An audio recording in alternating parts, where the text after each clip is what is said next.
Bengals, Combine. Duke Tobin has some interesting things to say. We'll talk about that and more coming up next on the Wincinnati podcast. Yes. Hello, world. We got a special show as always. TJ Houshmandzada, Jimmy Chase, Coach Jimmy Burrow. Time to be a Bengals How do you fan. balance being a professional athlete and family obligation? These are top 5 Bengals of all time. All time, man. Yeah. Shock the world. Welcome to the Wincinnati podcast. He is Zim Hude. I am Ace Boogie. Welcome to the show. We're going to be talking about a lot of things, but before we get into that, Zim, how you doing, bro? It's Combine week. It's a new energy. I'm good. I feel like I've said this a lot of different times in our spaces. I'm not as excited about this all season. I feel like it gives the opposition chances to get better. And I look at the Bengals team and they can say I'm a homer or whatever.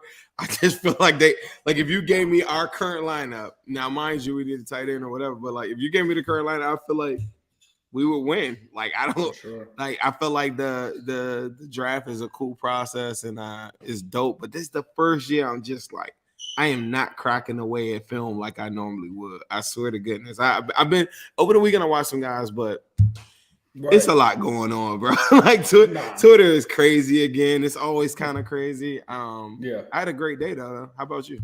No, for sure. Same, bro. I've gotten into some watching. I haven't gotten into the prime stuff. I actually started cranking some of that out today, but I'm tired of redoing it. So this time I'm actually trying to put stuff in an actual database so I don't have to keep doing this every year, especially for like the history on the Bengals. So just trying to work out some things to make that more efficient. But the big part of that, which I'll segue into what we're talking about as well, is the combine, getting those actual measurements, getting those workouts. So obviously we're going to talk about that on the show, what we kind of think and what we're kind of looking for in that aspect. And then there's also been, you talked about the draft, free agency. There's some dudes getting cut, some guys that aren't in the unrestricted free agent draft pool, but are technically unrestricted that are being released. A big one, Taylor Lewan, he had a post. He had some interesting things to say discussing the Bengals and his free agency destination. So we'll get into that. And then it was a big one today, man. Duke Tobin took the podium, basically said, go find your own Tee Higgins. We'll get into that and what that means coming up next on the Wincinnati podcast.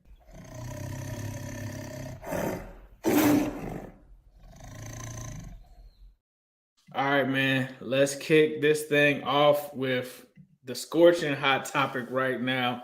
Duke Tobin is going viral on Twitter right now. Ian Rapsheet is tweeting it out. Everybody's pretty much tweeting this out. Even the people that were tweeting out trade scenarios, Tee Higgins in a whole nother uniform. He said today, trading Tee Higgins is not on my mind. That's their problem. If they want a receiver, go find their own. This doesn't really come as much as a surprise to us. It didn't come to me as a surprise. Did it come to you as a surprise? No.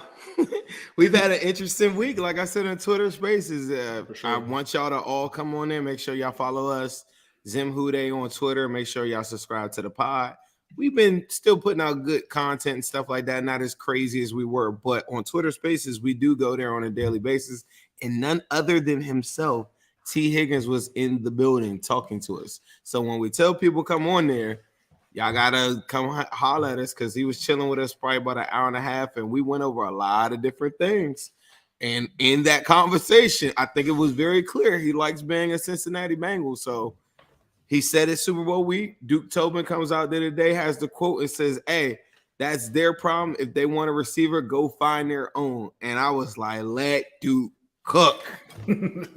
For sure. I was right there with you, bro. Like, for him to come out and say it, I think just put the stamp on what the franchise thinks of Tee Higgins. We already knew that. I mean, honestly, it was kind of a little ridiculous. And I think he even mentioned that it's getting ridiculous with jersey swaps and stuff like that for a player that's on the contract. He was adamant that Tee Higgins was a part of the future. So for me, I just thought it was dope to hear his statements on that.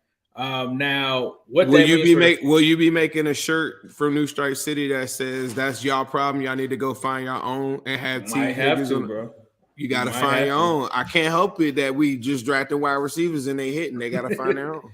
They got to do their own homework, bro. They got to find they other steals in the draft and stuff like that. Another topic that came up, though, another player that everybody's been talking about, we've discussed it in depth, Joe Mixon, right? So we've got this quote, but you got the full quote. So Duke Tobin today, he was asked about Joe Mixon's future with the Bengals. Zim, let the people know the full quote of what Duke Tobin ended up saying. Hold on, you got me on the spot. I was pulling it up for a Okay, second. well, while you're pulling that up, Why are you doing that? While you're pulling that up, I got it. Duke Tobin says in regards to Joe Mixon, I can't predict what other deals will get done or how much money we'll need. There might be a chance to renegotiate some people on our team. There might be a chance to extend some people on our team. That was it. But in end quote. Now, the part that is somewhat, I'm not even going to say alarming, but it raises eyebrows is that throughout this press conference, he stood on the fact that he opened with Burrow. We're going to get into all this, but Burrow, he stood on the fact that the deal's getting done. It'll get done when it gets done, but, like that's a done deal. He stood on the Tee Higgins stuff that we were just talking about. He stood on Hayden Hurst. He stood on Joe Mixon was one guy that he didn't emphatically say this guy's coming back. He talked about how good and how much success he's been to the team, all these different things. But that quote I just gave about the renegotiation, a lot of people took that as is that a potential cut? Is that a reason to renegotiate or whatever? What did you feel about it when you hear that statement? For me, it was tough, and like I was telling you beforehand, it's hard to really hear the question itself, and sometimes he has to repeat them. And to me, I think that it means not necessarily that the door is completely closed, but I think, like we've kind of talked about for a long time now, like a restructure or a rethinking of the contract is definitely, I think, on the table if they do want to keep him around. It was a little alarming, though, because typically the way, like you said, Duke was committal to Joe Burrow and Tee Higgins, and him to not go the extra mile to just say guarantee that Joe Mixon is going to be here definitely rose the antennas a little bit. But I don't think that it's necessarily he's completely out of the picture. I think if they can work some things out with maybe a couple of guys, then Joe Mixon can come back. And like we said, Joe Mixon was quoted, I believe, during when the season ended, as saying that he wants to stay in Cincinnati, whatever he can do to make it work. So I think both of these guys will figure out a way to get it done. But I think it doesn't close the door on Joe Mixon is for sure Cincinnati Bengal. That's the little, I think, thing that gets thrown in there. That's weird. The weird part, he's under contract. That's the weird part to me. Like normally you would. He could have just said, well, currently he's under contract. Right. What I'm saying? Left it there. and if it got renegotiated later or whatever, it is what it is. But, I mean, currently Joe Mixon's under contract. He could have said that. The same way he shot down the Tee Higgins one. I don't know. No, I agree with you. Another topic of guys that have been released, Taylor Lewan, left tackle, released by the Titans last week. He was a cap casualty candidate a year ago. They're finally doing that to clear that money off of the books. This is a guy, though, who has suffered some injuries lately. He was an all-pro at one point. And I think some people in the Bengals community were wondering, some people didn't want anything to do with him. And then he has his podcast, Bussin' with the Boys, and literally says, hey, Cincinnati needs a left tackle. And when they're going over the places that he could be at, which I thought was kind of crazy because I actually was chilling with Moody, and I only heard that part, right, the Cincinnati part. Moody told me he was literally saying, like, he didn't want to go to Atlanta because Jake Matthews, he didn't want to do him like that. He had respect for that guy. Then he gets to Cincinnati, and he's like, Cincinnati needs a left tackle. I thought that was a little bit of a shot maybe at Jonah, maybe that he doesn't think as highly of Jonah or he feels like he could take a spot. He didn't say right tackle. He said left tackle. For me, before talking to you, and I know you're going to bring up your points, I was kind of on board, but I didn't know like what we're expecting. And one of the things that I do want to tread away from, which we've seen, is just the injury-prone guys. You know, Jonah has had his injury problems. Lael is currently going through some, and you know Taylor has his share. I don't want to be in a position again where I'm out there with guys that aren't available. Your best ability is availability. And if you cannot provide that, I'm not so sure. I would kick the tires, though. I'm not going to lie. I would kick the tires and see what he's got, check him out from a medical standpoint. Can this guy still play? But I think the thing that I take the most from this, even if he doesn't sign with the Bengals, is people want to play for Cincinnati. Like when people are like, all right, I'm at the point in my career where I want to play for contenders. Cincinnati is an option, I think, in that top three, that top two or top three. Cincinnati is in that list. Zen, what were your thoughts on Lewan after he's been released? I do not want Taylor Lewan. I am not a Taylor Lewan guy, bro. Bro, he's torn his ACL twice in the last 3 years and only played 40% of his snaps in the last 3 years. And people will talk about the all-pro and all this other stuff. This isn't a great comparison, but that's like telling me somebody won an MVP in 2019 or whatever. Does it hold much weight today? You acknowledge it, but at the same time, like today is today, you know what I'm saying? And that's how I look at the whole situation. I feel like he needs us more than we need him. And I think when you go out of your way to use your platform to go and tell people like that, just on some business stuff, if I'm the Bengals, I'd be like, yeah, you're like the last person I will call because you're thirsty and you're talking about me. And it lets me know that you need me right now more than I need you. So I would leave him on red, wouldn't say anything. I would use him as like a last minute security blanket after all the cuts and everything. I'd be like, yeah, I know this little, thing named Lewan I got in my back pocket. I would never, I don't know. I just don't view him like that. Like not anymore. At one point, yeah, he was one of them guys. But I think around the league, this is a conversation that I have with people a lot too, is that everyone feels like how I feel in this regard. Joe Burrow can be unlocked with like a top tier elite left tackle. And that's the one thing that I think is really, really like the missing key. If they can figure out a way, Chef is crazy.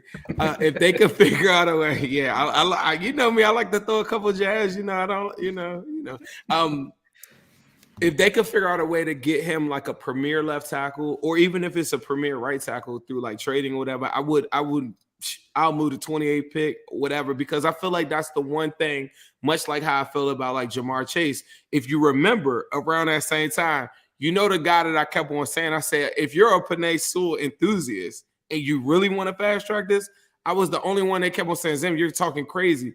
Trent Williams, think about that money right now.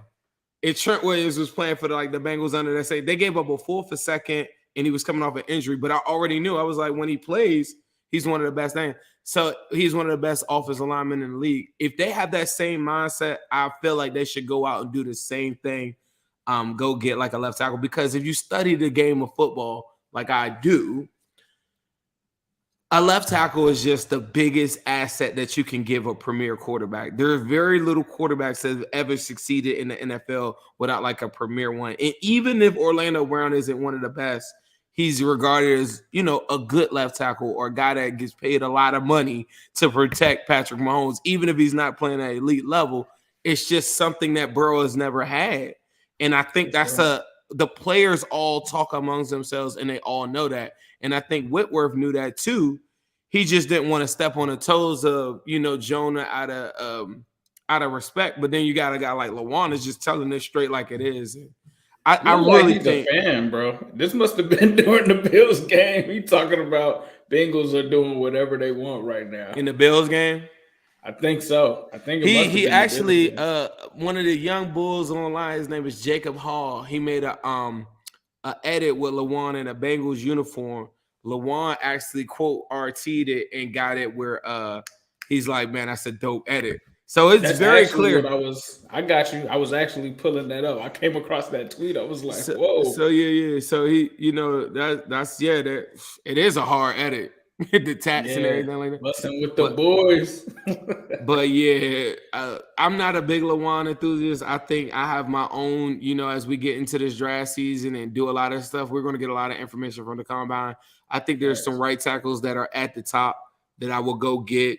I think Jonah might be the guy. I don't have a real plan for, honestly. After picking up his 5th-year option, it's a tough out. I'll tell you that straight up. So, and I'm not a big fan of Jonah Williams, like, in regards to a Super Bowl. Can you win games with him? Sure. But when I think about, like, Super Bowl, I'm just like, I don't know, bro. Let me ask you this one. Donovan Smith, another guy about to get released. You know how I feel about him. But I think he's a better option at this point than Jonah. Taylor Lewan. And maybe slightly Jonah. But I think he's a better option than Jonah, bro. He might be. I'm not going to disagree with you on that.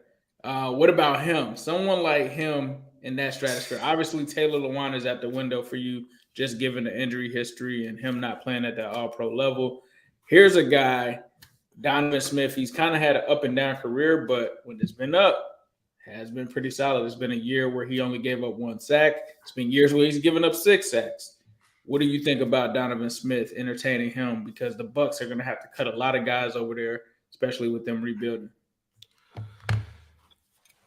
I don't love that. You know what I'm saying? I don't feel like that's a major upgrade over Jonah, and I don't know what steps you would have to take to get to that point. That's the thing. I don't really have the context to know behind the scenes. Like I know you don't have you've kind of feel about Donovan like how I feel about Lewan. Like I'm not going to speak for you, right. But I just don't have a ringing endorsement for him. I think Donovan is a slight upgrade, but how do you get rid of Jonah to make it make sense? And then the people say, well, move Jonah to right tackle. This is not Madden, bro. Like sometimes y'all got to think about the conversations that have to happen. Like, you think a guy that's been playing 4 years at left tackle is just going to say a guy that's arguably probably not even better than him. Like, right. Yeah, bro, we need you to move on over to right tackle. Like, would he do it? Sure.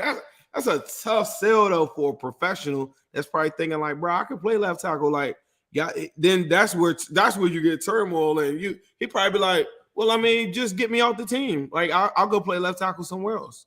That's what I would say if I was Jonah. Like, it's not with you. I'm Jonah. Expectations for Jonah in the upcoming season, I don't really have any. I mean, my expectations are more so questions. Can he stay healthy? Is he worth the $13 million for the 5th-year option that they're paying him on? Is he a bad tackle? No. I think Jonah's mid. I think whenever I talk about Jonah, people think I think Jonah is trash. I just think he's mid. I mean, he's not horrible. He's not the best. But I do think my expectations are I hope that he can stay healthy. I hope that he's consistent. Generally, in a contract year, though, like people are like, it wouldn't shock me if Jonah balled out because players have this thing of when they go into a contract year, they play like the best football that they've ever played. So I think that I would see and expect more 2021 Jonah than 2022 Jonah and 2023. I think, Zim, you kind of feel the same way. Yeah, I do. But this is the thing, though. He could ball out all he wants.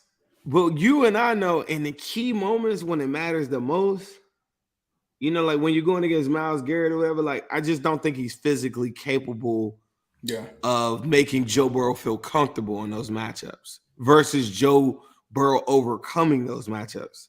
If that makes sense to everybody. Like we could talk about like what we've done on the offensive line, highlight all the different things that he's done well, but you can't gloss over the fact that bro gave up 13 sacks. And a lot of those sacks came in key spots, key games against key matchups in our division. No, so, those are casual stats, Zim. Giving up sacks as a lineman, you're casual. You're casual. I'm a big pressure guy, but I can't ignore 13 sacks. That's a lot of sacks. That's a lot of sacks. And there is no room for error because I'm telling y'all right now, like there's a war going outside, and the people that are against us do not want the Bengals to win, and we are in this. You have to win a Super Bowl. Like anything that I perceive as a variable, like I'm just not with it for real. Like because I understand the margin of error. Like, this is one of the teams that coming up. I don't know the moves that they're going to make, but if they have a real good all season, is arguably one of the best Bengals teams that we've ever seen. They have the second best Super Bowl odds already in the National Football League. You're in Super Bowl bust mode. This isn't 2015, even as much as we like that team, whatever. This isn't like a team that we found out was good or something like that. This is right. Okay, bro. Like, you just squandered two really good opportunities. As much as we can create excuses or context or add whatever you want to say why you didn't get to and win those Super Bowls, you had two great opportunities that teams don't get. Those windows close very fast on a lot of people. And if you're going to do it before this Joe Burrow contract hits, it has to be this upcoming year and the year before. If we're talking about making the moves around them, getting the key left tackle, all these different things like that. So it's bigger than just do I have a competent offensive line that right now? That's sure Jonah Williams is proving that he's competent, but does he make Joe Burrow? Like, when I look at different players around the roster, some players are really good. Some players, I would say, elevate others, and Joe Burrow elevates everybody around him. Right. At some point, they're going to have to put people around them at other spots besides just Jamar Chase and Tee Higgins, but they have to put people around them that can elevate him as well, too, in order to maximize our opportunities. And that's not to say that Joe Burrow's not capable of doing it. It's just to say, like, this is just life. Like, I need a Tristan Wirfs. I need a Trent Williams. I need a Laramie Tunsil. Like, I need that for him if you want to extend his career and you want to make the best out of everything that you have in this Joe Burrow era. And it's not just about competency. No, I'm with you. I think, like, for me, the Jonah thing is everybody talks about context. And for me, I'm like, where was the context for a guy like La'el Collins who had the back injury, right? Jonah had the knee injury. Where was the context for guys like Bobby Hart? Remember the last year, Bobby Hart didn't even have a bad season, but the year that Bobby Hart gave up 10 tackles and they re-signed him, people wanted to throw riots and have stuff like that. I just think that we had to be consistent in terms of that. Jonah, like I said, I think he's average, but I don't think anyone's beyond criticism. I don't think that there's any context given for Quentin Spain when he gave up that sack in the Super Bowl, even though he had a great season that year. So for me, Jonah is a temporary guy for me, not a long-term guy. So when it comes to guys of the future of that position, with it being murky with La'el, with it being murky with Jonah, see how I did that? I'm throwing La'el in there too, not just one person. I think that they have to attack this in multiple different ways, whether it's – go ahead. Do you value La'el more than Jonah, or Jonah more – like – this is why it's going to sound crazy. I value La'el more just because of the contract, just because of the deal that I kind of got with him. Now, it does go up a little bit next season, but it's still pretty cheap for what you would be paying now. Jonah is going to be, I think, $13 million. If you were to actually pay Jonah, it's like $20 million a year. I couldn't see myself signing a contract paying Jonah Williams $20 million a year. I just couldn't do it.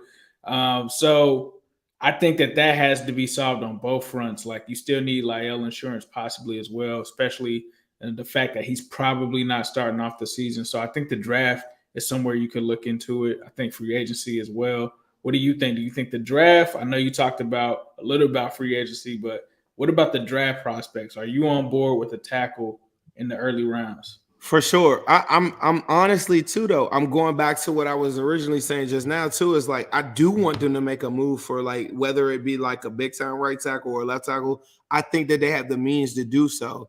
And I don't know if they can move a Jonah Williams contract, but I do think there are some teams that would value him and say, yeah, like, I'll take him in, I'll extend him, and this is what a new contract with him looks like.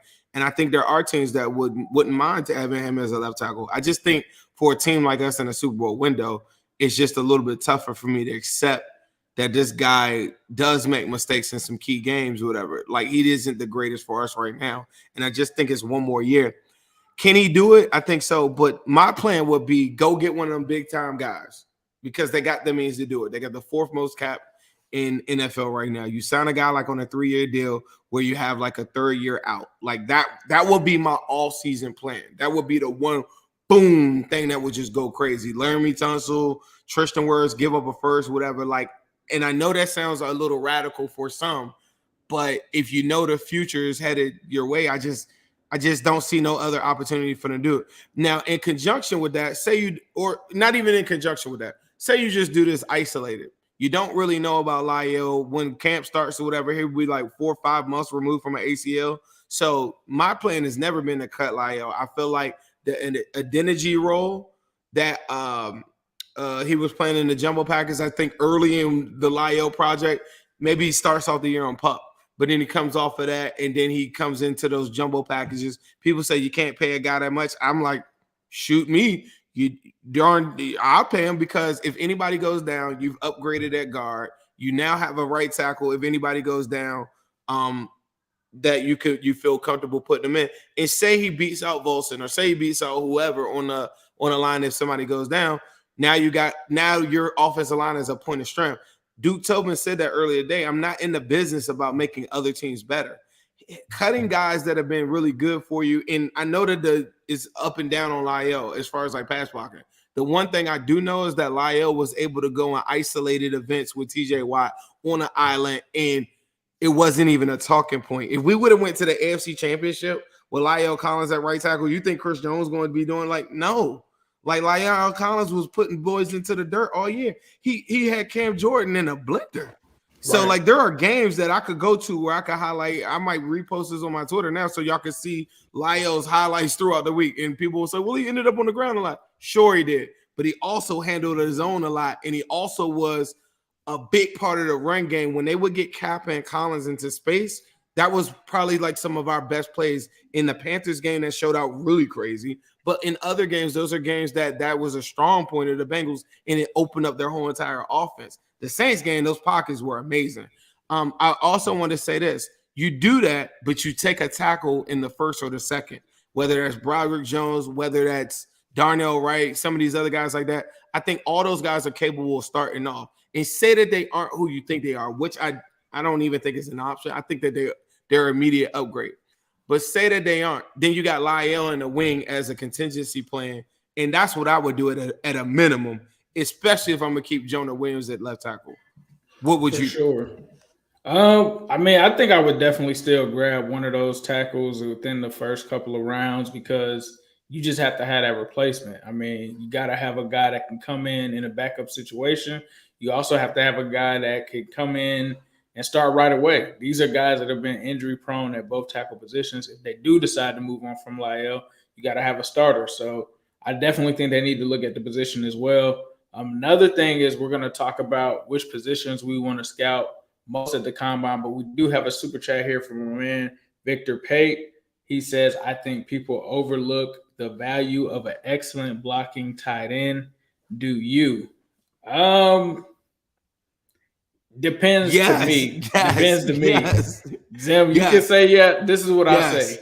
If it's a one-dimensional, like he only offers blocking and that's it, I don't see the value there, because, and the reason that I say that is you're never going to want to put a tight end on a guy like Myles Garrett. That's never going to happen. So like outside of that, outside of him blocking maybe linebackers, maybe some safeties, sure, but I need a guy to be two-dimensional. Now, if it's a guy that can catch and is excellent at blocking, sure, sign me up. But if he's just a straight blocking guy, and I think that's what you're saying here, Victor, just blocking, yeah, I'm overlooking that too, bro, in today's NFL. But Zim, talk about what the value of excellent blocking brings to the position, the tight end. You're not going to like this. I value it a lot. But if it's to me, it's always been like this for me. It's always been like this. There's only been 2 guys at the top of this draft that are worthy of a first round pick. And that's been Kincaid, who now popped up with a back injury. So he's now probably going to drop to the second. I never view Musgrave as a first round talent. I just look at him as like a bigger wide receiver that can't block. I mean, it's like Hayden Hurst, right? Like you can't, whatever. Mayer. The reason why he's so special to me is because he can block, but he is a polished route runner. And that is a dangerous concept when you're talking about keeping a tight end in line on the formation and you're running plays out of it and you're under center and doing all these different things. Versus, now this is Mayer blocking his butt off. And noticing all of these clips too, shout out to Joe Goodberry for cutting this up for the Clemson game or whatever. But notice in this clip, every single key block, and the key block is the point where the running back is reading. Every single key play, even the key touchdown, is all blocked up by Mayer. You know the guy that does that every single week? His name is George Kittle. Like, there are some tight ends. I think Mark Andrews has a big input in their run game, but, whatever. Look at this block at the goal line. This goes to the touchdown. That's the key block that the running back is reading. And the thing that makes Mayer crazy, he's 6'4". I wish he was like 6'5", 6'6".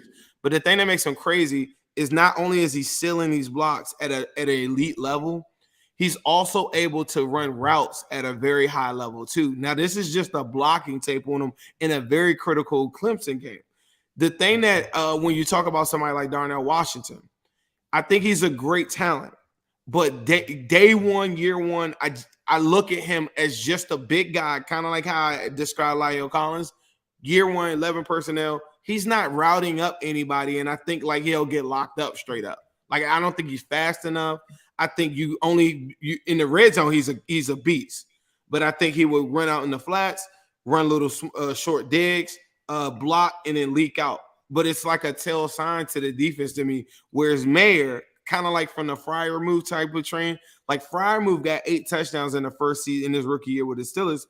Just because when he was in line, you don't really know. And every single time we got to the red zone, it was like a big target. So guys that can do both and polish at this level are extremely, extremely rare to me. And that's what Mayer brings out. He's not the fastest. He's not going to jump the highest, but he's super polished. So in answer to the question in full, I feel like there are some guys that can block really well, like a Darnell Washington. Laporta blocks pretty well. There's some guys, but those are all guys that I wouldn't take in the first. There's only one. We're now down to only one guy that I would actually draft in the first if it were me. But blocking is very important. No, I'm with you. As far as positions, the tight end position, I definitely think is one that I'm extremely interested in going into this one. Darnell Washington is a prospect that I am excited to hear about. The one thing that I will say is I know that he may not be as polished as some of the other guys, right? But I think back to some of the greatest tight ends in this game. A lot of them weren't as polished coming out as prospects. You talk about Antonio Gates. This was a guy that pretty much was going to go undrafted, came from a basketball background, came from Kent State. You talk about Jimmy Graham. We all know the legend of Jimmy Graham as well, right? Once those two guys came out, everybody was heading to basketball courts to try to find guys that could play tight end. I think Darnell Washington is a guy that could have some potential. Our man EA brought up a great comp, I think, for him today that I have not heard. I've heard the Mercedes Lewis one. I've heard some other ones. He said Martellus Bennett, and I like that one because he's a huge guy. He's got the athleticism. I think he's got blocking down. I don't think you're going to have to really teach him much in blocking, but he may need to take some steps and some polish in the receiving game. But I think the tight end position is interesting. Musgrave, I'm not high on him. I don't think you're high on him. I do want to see what he can do. Obviously, Kincaid is going to miss it. So the tight end position, I would probably also say offensive line. I kind of want to see how some of those guys test with the agility drills, string drills, and stuff like that. Wide receiver, maybe? Are any positions that you're looking forward to like seeing from the combine this week?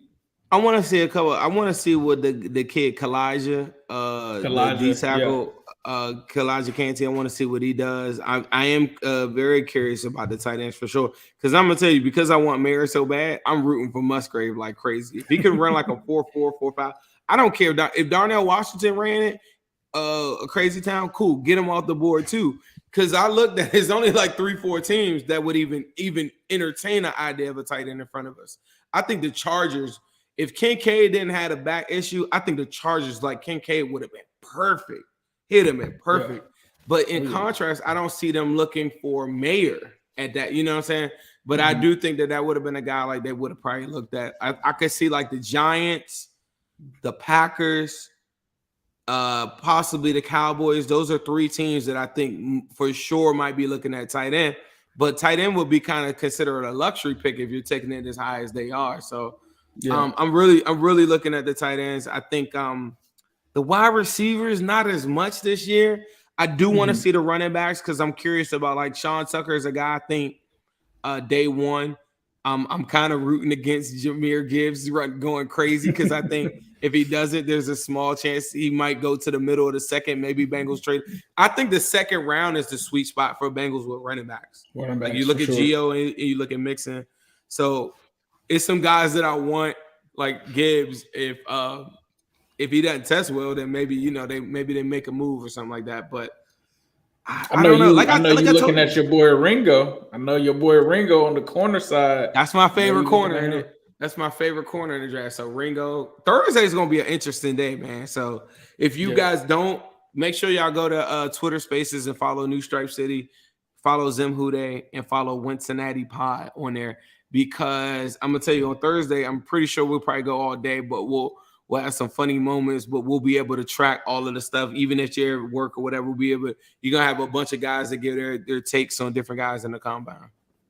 The last thing we have here before we go to commercial break is which players have something to prove this week at the scouting combine. For me, I would probably say, even though I don't want it to happen because it kind of takes him away from us, Michael Mayer. I think the speed. I think everybody's talked about the 40 time. See if he can run like a 4.58. I think that would be huge for him. If he could do that, that would be huge. I think that there are some concerns about some other guys. I really wanted to see Kincaid because now that he's got this back issue, you're not going to hear anything about it. You got some guys with some speed issues. I think there was a corner that I liked. A lot of people talked about him possibly running in the 4.5s. Would like to see what that guy can do. Who are you talking about, Brents? Not Brents. I like Brents. Brents is the first guy. There was another guy from the SEC. The guy I told you had like the 10 pick sixes or something like that. He was a ball hawk, but a lot of people said he might run a 4.5. So I think there's a lot of positions and a lot of guys that you could look at and say, hey, they're going into this combine with the chip on their shoulder. Zay Flowers being a smaller guy, putting on that weight. Is that going to affect his speed? A lot of guys got size concerns. I mean, even when you talk about, I think Bryce Young, they were even talking about. So there's a lot of guys with stuff to prove. Anybody that I didn't mention that you're thinking about that has something to prove at the combine? Man, it's a bunch of guys. I mean, Mayer is a guy, like if he runs a 4 anywhere 4.59, 4.6, something like that, he's no chance we get him. No chance. Right. No chance. No chance we get him. There are some dudes though. Ringo, man, I'm telling you, there is a world though.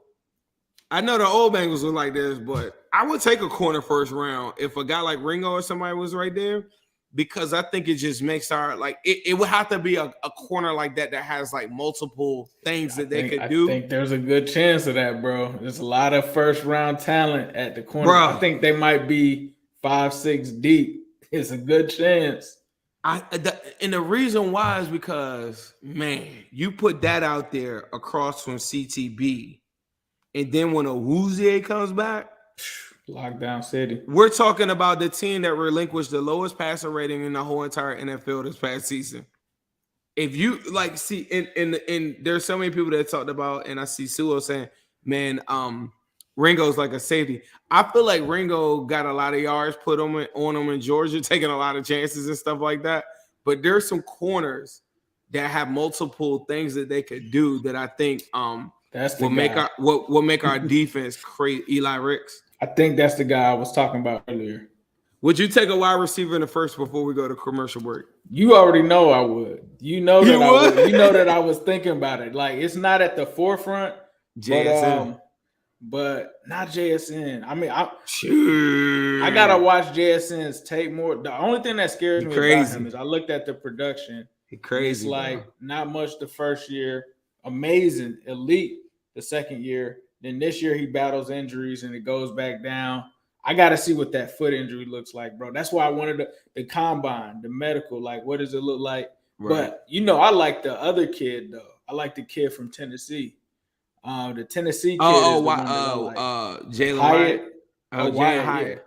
Jalen Hyatt. Yeah. If he's on the board, George and I'm looking at a speed demon, I might think about it. Like, sounds crazy. You can talk me out of it though. Like, if another team was behind me and they wanted them, and they're like, "Hey, jump back 5 spaces and I'm gonna give you an extra third or an extra second or whatever it is, sure, Right. I'd be like, all right, yeah, I move back. But if I gotta stay there and let's say he like Mayer's going, there's no tight end prospect looking at me, all the tackles that we really like, it would be a reach at that point.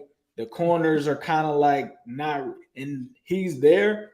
Yeah, you could sell me on that. You could definitely sell me on that. If they got to the board and there were like 3 guys like a Josh Downs, Jalen, that's the kid from USC, some couple wide receivers fall, and then they said, okay, yeah, I'll trade back a couple spots, like how you saying, and obtain like an extra second or third to justify it, I'd be all in it. I just think that if they were to take a wide receiver that early, by the time they get back to the second, I think the trenches are gonna look weak. The trenches gonna look. That's the only thing about it. I'm like, I like it in a weird, crazy world. Same thing with Bijan Robinson. Right. If you did something like that, I don't think he'll make it to 28 because now they're starting to put out this say like he's the best running back prospect and all. Like I don't think he gets past the. I don't think he gets past the Lions. I think they're gonna move past Swift, go with Bijan behind that offensive line, and he's gonna go crazy. If Swift is a free agent, would you consider him? I think he's perfect for this offense, bro. He's perfect. I mean, I don't know how healthy he would be. Yeah, another name somebody threw out to me too. I don't know how he is in pass protection. He's a bit of a change of pace. He doesn't in the pass game. I thought he did more, but Miles Sanders. Yeah. Miles Sanders. That's another guy that I don't know. I don't think his market is crazy. I think it's like around that P. Ryan level money. I don't know how good his pass protector is, but he's a lot more explosive. And I think the Bengals, because there's so many running backs in this draft, I don't think that they go to free agent route. But say they had to fill in a roster with like a guy that maybe is like 28, 29 or something like that, maybe Super Bowl hunting like a Fournette or something like that. And somebody like that, I could see them doing something like that. If Fournette can pass protect, I don't know. I don't know, man. It'll be interesting. We're going to have our options. We definitely going to have our Chef options. said Sanders just had 1,200 yards. I just don't see his market being crazy like that. When I looked at some of his pass receiving stuff, it wasn't like what because I remember him from fantasy football. I'm thinking I'm about to cook, and then he would get hurt, stuff like that. But Swift is a receiver. I mean, there's so many guys, bro. Like Sean Tucker's like the running back I like. I like the kid Spears from Tulane. I love Deuce Vaughn in like the 5th or 6th because I think you could cut Brandon Wilson and then make Deuce Vaughn your kick returner. And then you got this gadget, crazy, fast dude on 3rd down. There's so many different things. There's so many guys that I think will be really good for other teams, but they will be amazing for us because of the weapons. For sure. Nah, we would cook. And speaking of cooking, we're going to toss it to our sponsor, Midwest Best Barbecue.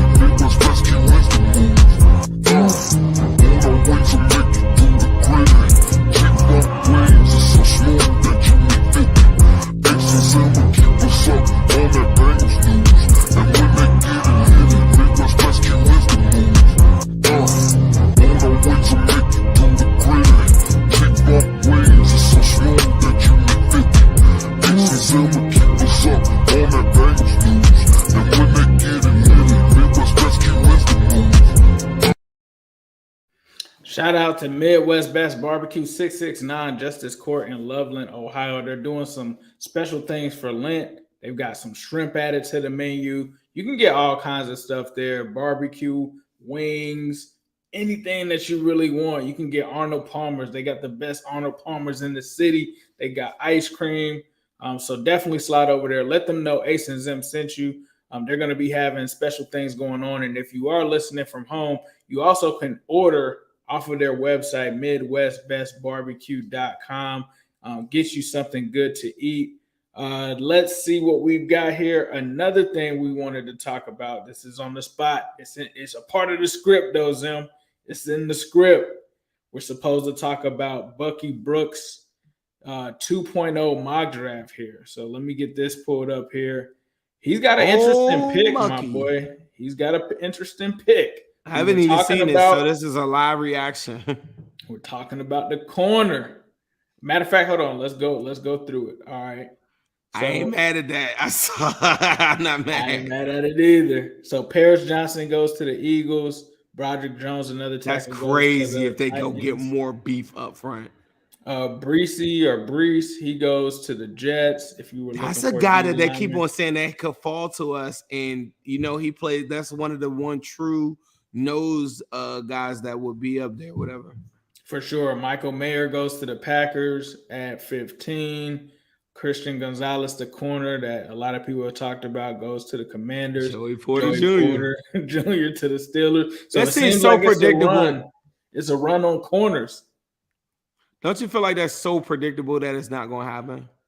Like I feel like the Steelers did that to us last year, made everybody feel like they were going to go get. Do you think they would trade up to get him? Like if he started falling, do you think they would try to cement it and be extra? Who, Joey Porter Jr.? Yeah. I think they ain't got no money to pay no more defense, so they gotta go crazy off. But their offense is so they need so many things on their offensive line, so many things. I just think I don't see how they neglect that position, but they do have a void at corner. I saw a report today said they're working on a deal with Cam Sutton or something like that. So yeah, then they got Devin Witherspoon. We got an edge, Keon White, that goes to Tampa. Your boy Ringo goes to Seahawks. Bijan is off the board to the Chargers. JSN goes off the board. Oh no! This is my guy right here. This is who I was talking about. Emmanuel Forbes, the ball hawk. He goes off the board to the Vikings. Kincaid, my guy Kincaid, goes to the Jaggies.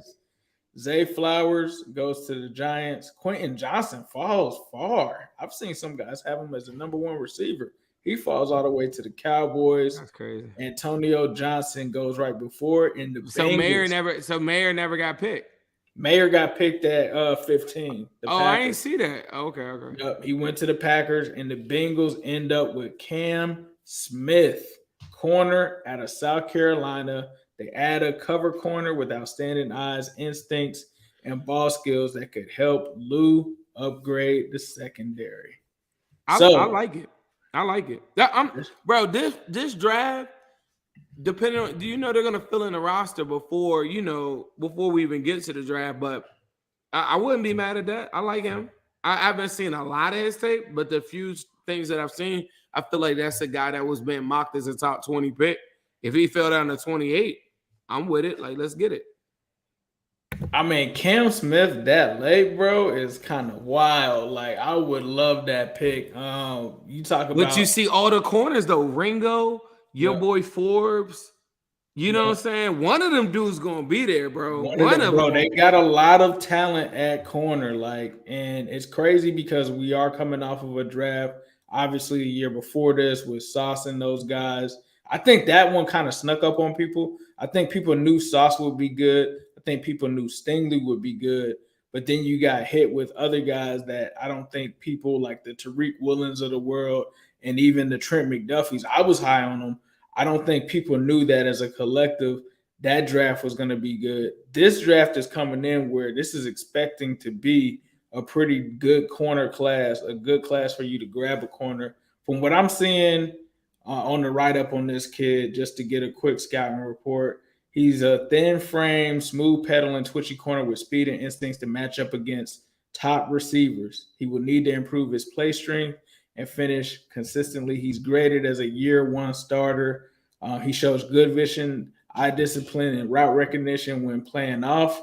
He has very good acceleration to carry and recover versus vertical routes. He actually was able to stay with my boy, Jalen Hyatt, in the slot, which very few defenders in the SEC could do. The only thing I don't like is the comparison, Anthony Averett, just because we killed him on the Ravens. But, I mean, this guy seems like he could be a potential good starter for us. I think the closer we get to this, bro, I'm feeling just like you. Corner, when I saw how many corners was up on the board, I'm like, ooh, Duke loves corners, bro. I'm not mad at it, bro. I just think it a lot's about to happen before the draft. Like, say we've been entertaining ideas of like, okay, if you don't do Eli Apple, do you go get like a Pat Pete for $4 million or something like that? You know, like for a year to hold it down till Awuzie comes back. If they did something like that, I might not be looking at corner the same way. But say it's exactly like how it is right now. If they got a corner in there, you know, mind you, Eli is a free agent. So, like, if they went and got a corner, like, as it stands right now, you feel really good about that corner, opposite side CTB. You got Awuzie playing in a contract year. You bring him back slow. You let him do his thing. I feel bad for him because his market probably would be kind of messed up, whatever. But I think now your secondary will be a point of strength. And if somebody were to go down, you got 3 guys. And I think, like, as long as they can get a corner 2 also that has, like, flexibility to go to the slot, I think Mike Hilton, that writing on the wall starts to be written a little bit. Like, this is a bit of, like, we got to hold it down. I think the one guy they have to bring back, they absolutely have to bring back, if you ask me anybody, is Von Bell. Like, out of all the guys, over Bates, over Pratt, and it's because of price point and what he offers the room in at that position, being a box safety, one of the best in the game. Bringing him back at a good number, I just think it opens up your board too, because that's the last thing you want to do too, is like come back and get a safety, and then you're talking about a whole new revamped secondary. I ain't trying to do that. So like it's steps to it, and you got to do it. Man, this thing is wide open. Seeing Jahmyr Gibbs go 29 was crazy too. That was because I think he will test well, and he's special. I feel like he got that slickness. You know, I always told you Kamara, like one of my favorite. He's my favorite running back. I've always said that. He got that Kamara slickness to his game where it's just like this little slow down thing. And then all of a sudden it's just like you'd be like, what? Yeah. Yes, sir. Yes, sir. It's some dudes, man. Definitely. Well, you guys make sure that you're tuned in with the Wincinnati podcast and the Wincinnati Network. Don't forget, we also got the Bengals post, Jake and Mon. They just dropped the episode yesterday, so definitely be sure to check that out. Make sure that you leave us a review. We appreciate that. That helps other Bengals fans find the network. And as you know, we have multiple shows on there. We have our man Eric with the 513 as well. And we may be adding potentially a show. We might be making some changes this offseason. But definitely support us. Follow Zim at Zim Houday on Twitter, at Zim_Houday on Instagram. Follow me at New Stripe City on Twitter, and follow the Wincinnati Pod at Wincinnati Pod to stay tuned. And next Tuesday, we're in the off season with it. So we'll definitely likely be recapping what happened at the Combine. You won't want to miss it. If you are on Twitter Spaces, definitely be sure to tap in. We'll be doing some cool things there. Zim, was there anything that you wanted to say before we get out of here? Nope. Just keep on doing what we doing. Make sure y'all keep on doing what y'all doing. Supporting Houday as always. I feel really good about this team. Took me a while to get over that loss. I ain't gonna lie. I feel good, rejuvenated. I was actually at the waterfront earlier today, just giving some good thought. I'm very happy at where we're at today. Just want to say, yes, sir, ski. Yes, sir, ski. Hello, world. We got a special show as always. TJ Houshmanzada, Jimmy Chase, Coach Jimmy Burrow. Time to be a Bengals How do you balance being a professional athlete and family obligation? These are top 5 Bengals of all time. All time? Yeah. Shock the world.